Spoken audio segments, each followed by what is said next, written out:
அதிகமாக தங்களது வீடுகளில் இடம்பெற்றாக்குறை காணப்படுகிறபடியினால் மாலை நேரங்களில் அதிகளவான மக்கள் இந்த கடற்கரையை நாடி அல்லது பொருள்களை போட்டு வருகின்றனர். நாங்கள் இந்த திட்டத்தினை நாங்கள் அமல்படுத்தும் இந்த திட்டத்தினை கொண்டு தொடர்ச்சியாக நடத்த வேண்டியது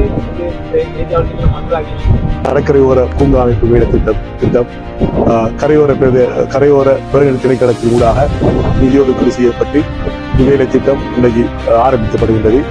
இதில் பூங்கா அமைப்பது என்பது மரங்களை நாட்டுவதும் பொழுதுபோக்குக்காக பொதுமக்களுக்கான இருப்பிடங்களை உருவாக்குவதும் என்ற வேலை திட்டத்திற்குள் மட்டக்களப்பு மாவட்டம் கிழக்கு மாகாணம் கடற்கரை சார்ந்த ஒரு அழகான ஒரு கடல்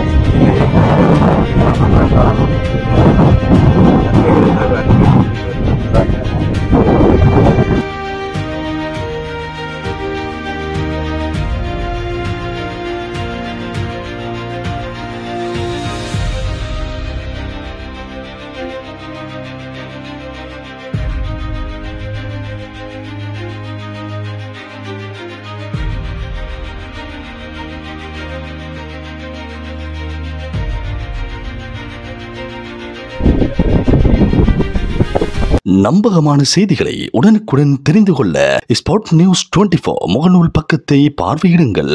அதுபோல எமது www.spotnews.lk இணையதள பக்கத்தில் முழுமையான செய்திகளையும் பார்வையிடலாம். உண்மையான செய்திகளுக்கு ஸ்பாட் நியூஸ் 24.